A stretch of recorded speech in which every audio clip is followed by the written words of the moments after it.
Welcome, everybody. Jeff Dudan here. Welcome back to Franchise Fridays. And today we are going to talk about the count them, five franchise X factors other than money that you should be most concerned about when evaluating a franchise opportunity for your future. Here's an unfortunate statistic. According to the Small Business Administration, about 20% of franchise failures happen in the first year. And one big reason is that people fail to evaluate the right things with the right weighting of importance. So today, we are going to talk about the five franchise X factors that you need to make sure you check the boxes on when you're evaluating if a franchise system is right for you. And remember, you can always learn more by using the links below to download a free copy of my book, Discernment, The Business Athlete's Regimen for a Great Life Through Better Decisions, that will help you use filters to make the greatest decisions for your future. Or while you're listening, take a dabble around our brands by visiting homefrontbrands.com and learn more about the great offerings we have at Homefront Brands. And hey, maybe you can use what you learn here today to evaluate our businesses. Hold us to task. I promise you won't be disappointed. Okay, here we go. X factor number one, capital. And I mean intellectual and human capital. So what do I mean? I'm not talking about the capital that you were supposed to put into the business, the money, the capital that it's going to take to invest in the franchise and create the market opportunity and hire the people and provide the product or the service. That's not what I'm talking about. I'm talking about two types of other capital, which are intellectual capital and human capital. You need to make sure that you believe that franchisor has the deep franchise experience and a track record of success, which is important because franchising is a very unique business model. And your greatest chance of success is investing with people that have done this before. You need to believe that these are the types of people that can help you be successful in the business. They're authentic, they're trustworthy, and they know what they're doing. They've done it before. And if you believe that if you follow their plan and you heed their advice, it will help you be successful as well. The older I get, the more I realize how important it is who you choose to go through life with and who you choose to invest your time with, your energy and your money and your opportunity cost. It is the people around you that ultimately will have the greatest impact on your success. Regardless of the widget, all franchise companies have the same underlying fundamentals that will help franchise owners either fail or win in the marketplace. And does your franchise system have the requisite domain experience? Meaning, what is the business that they are in? Are they in the food business? Are you looking to be in a pet business? Are you looking to be in a fencing business? Whatever the business is of the franchise business, you should make sure that these people have got decades of experience so that there is not a problem that you will encounter that they have not solved, and there is not a situation that you will encounter that they have not faced. And they can very quickly and with authority and absolute certainty advise you and give you the best path forward to success. Another area of intellectual and human capital is marketing and sales. Are there people at the franchisor on their team that you believe are better than you and can guide you at marketing and sales? Because there is no outcome without income, and there is no income without leads. And every franchisor, at least today in 2025, should participate in the acquisition of customers and the generation of leads at the local level, at the national account level, at every level. And from that point, how do those customers get converted into sales that actually ring the cash register and actually start the process of you making money in your business? There should be demonstrated expertise within the franchise organization that can help you in positioning your product to the marketplace and then helping you transition those leads into paying customers, potentially recurring customers, lifetime customers, or referring customers. And finally, consider whether your franchisor has excellence in business coaching. You need people that can help you when you start your business, which is incredibly important, but also as you grow and scale your business. Are there the people on staff that will help you understand how to best manage your cash flow, or how to help manage your team, build your staff, your people, your vendors, manage your inventory? All of these things your business coach will be a primary point of contact for. So you might want to know who the business coaches are and what experience do they have and how do they engage with the franchise owners. And then here's kind of a curveball, and I would guarantee most people don't think about this one, but legal. Do they have in-house counsel? Expertise is a huge benefit to franchise owners. In-house counsel being on staff and also available to you. because we live in a very legal world. And if you're part of a fast growing brand, you may face unique legal challenges in your market in terms of trademark or intellectual property infringements, or situations with customers, a collection item, or even vendor situations. So within reason, a franchisor should be able to provide at least a first level, a triage level of guidance as part of their standard operating systems when it comes to dealing with common reoccurring legal matters in the operation of your business. Pay careful attention to human and intellectual capital that you will have access to, including the leadership and all of these specialists that we've talked about that are necessary to support you. That's Franchise X Factor 1. Now we move to Franchise X Factor number 2, which is validation. Toot toot, all aboard as we pull into validation station. After you evaluate the people at the brand, you need to evaluate the franchisees. Are they like you? Are they similar in background? Is there any reason that you think that these people can be successful and that you can't? And what has their experience been thus far? Would they do it again? Is this a business that they would recommend to friends and family? Was the opportunity, the franchise opportunity, as well as the tools and support as promised? Or was it something different? Was it better or worse than was expected? And specifically, in what ways? Because look, you have to take that conversation with a grain of salt, because business ownership and business operation is difficult. So you got to balance your information with that in mind. But you should be able to get a sense for what aspects of the model are most challenging, and also what works exceptionally well. You should make an honest assessment then of yourself as to how you personally will perform in the challenging areas, like sales, for example, and your desire to dive in and overcome these areas. And remember that while franchisee satisfaction is important, the best business owners, the top performing business owners, including franchisees, are impatient and competitive, and everything can always be improved. So they're going to look at it from that lens. They might be crushing it and outperforming their goals, but they're always going to have ideas about how things can be better, but that's the owners we want. I like challenging franchise owners because that's how we all get better. I never want my franchise owners to be satisfied. I don't want them to be satisfied with us or anything else in their business, because that's when they get comfortable, they will stop growing. And I want them to be pushing hard and demanding excellence in every direction and pulling other franchise owners up to their level, because that's what makes any great team. And that is the fundamental of any great system, that we all want to win together, and we're willing to do whatever it takes to win. And of course, then we also look for intellectual humility, people that will resolve conflicts in a healthy manner and just get on with it. We're all in the same game. We're dependent upon one another, and we're all trying to win.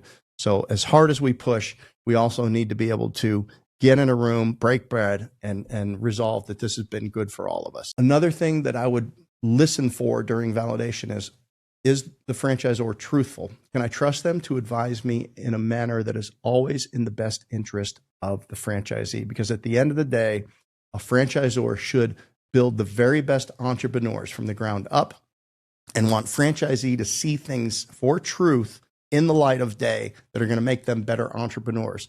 Franchisors should never withhold education. And I've seen people withhold things as franchisors because they're insecure about what to share with their franchise owners. Like, share everything with franchise owners. It's up to them what they do with the education, with the development materials, with candid, good, honest feedback.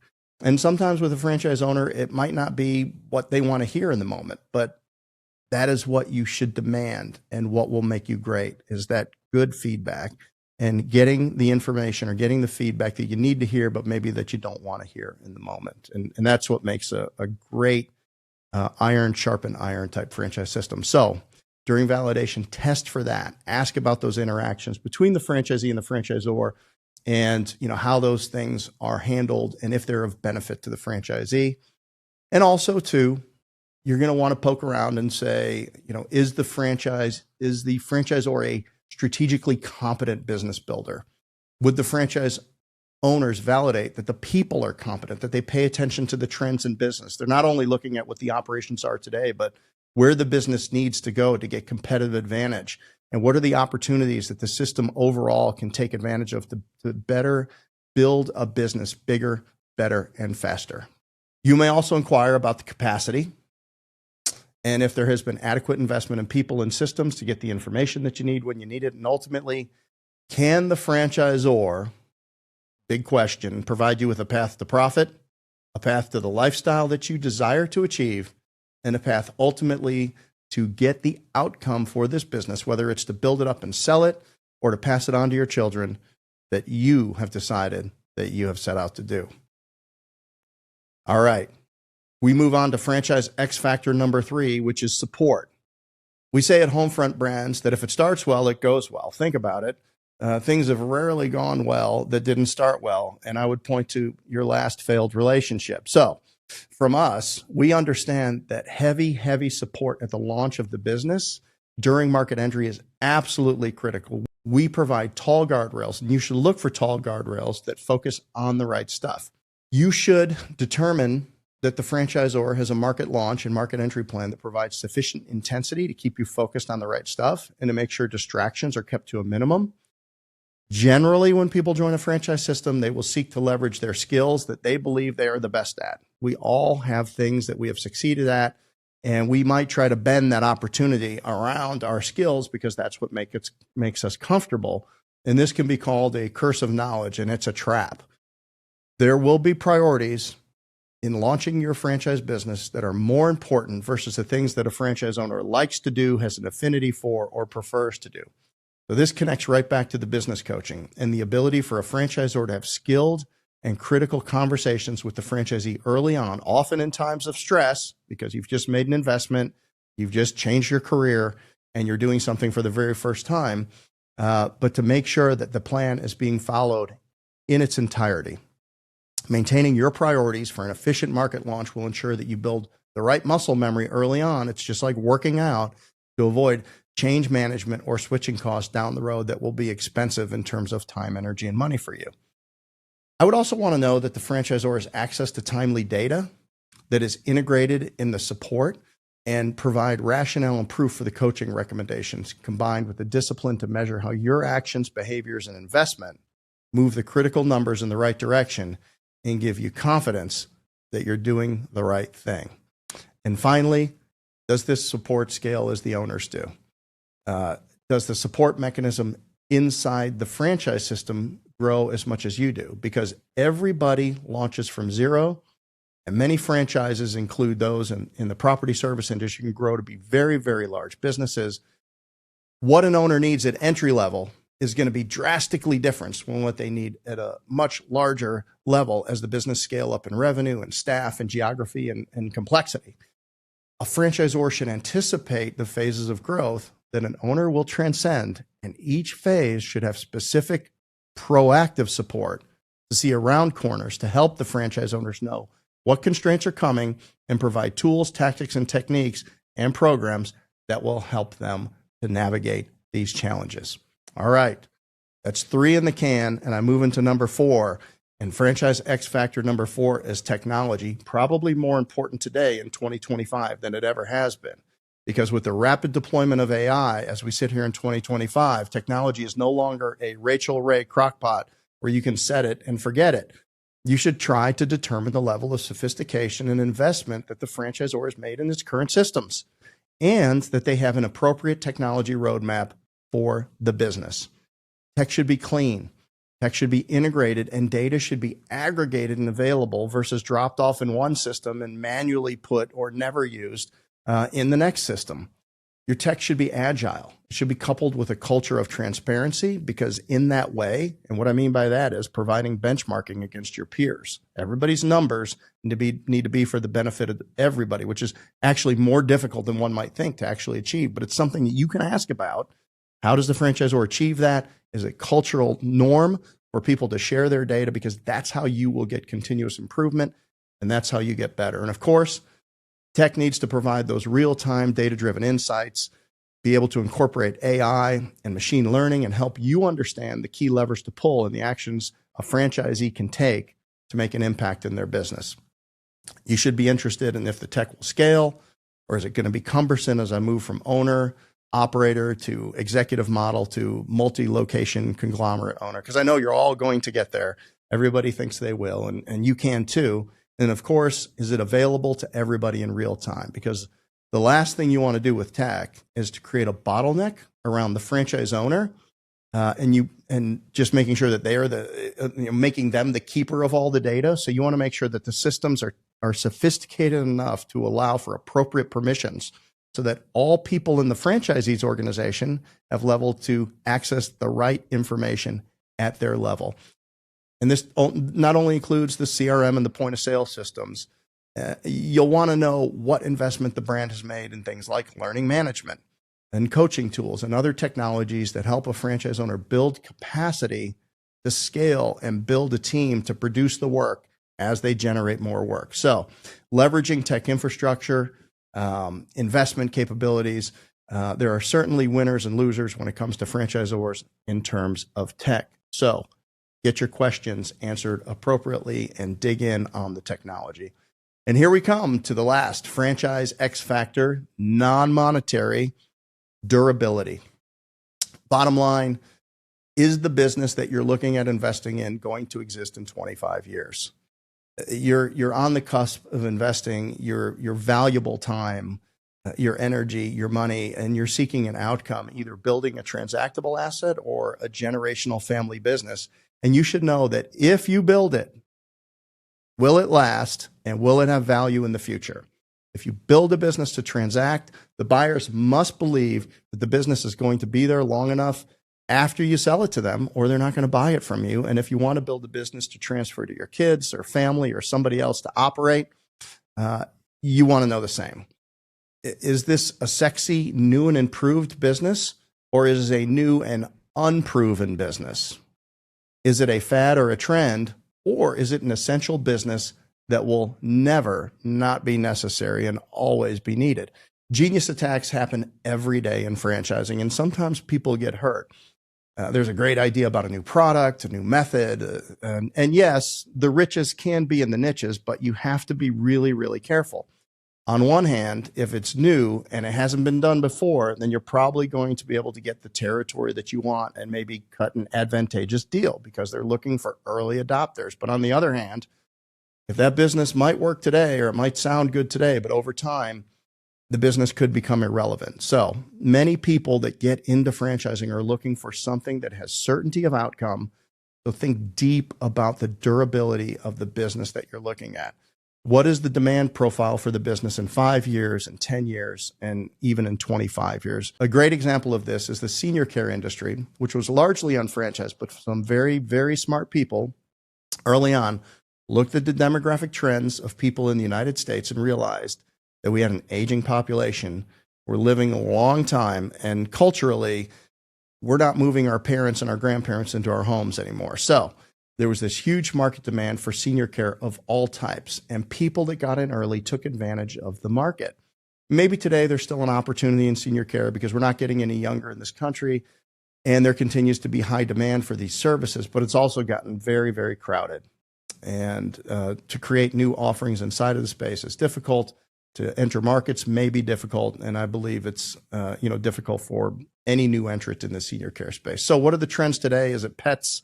Is it kids? Is it some special new cookie? Here's what I know about durability. There will be 150 million more people in this country in 25 years, plus or minus. And we believe at Homefront Brands that the home property services are the most durable sector that you can get into, as everybody will need a place to live. Everybody will need a place to work, to shop, to get educated, to go to the doctor, and so on. New homes, new buildings, new infrastructure, and the ongoing repair, restoration, and maintenance of the existing building inventory. The supply-demand curve has never been more strongly in our favor, and our businesses are built to scale to meet that demand. You may have heard me say that you will never find a Homefront brand nestled comfortably between a Blockbuster Video and a Curves Fitness franchise, because property services are the most durable thing that you can get into, and there is no obsolescence. And that's why we partner with families on Main Street, USA to build what we build on the Homefront at Homefront Brands.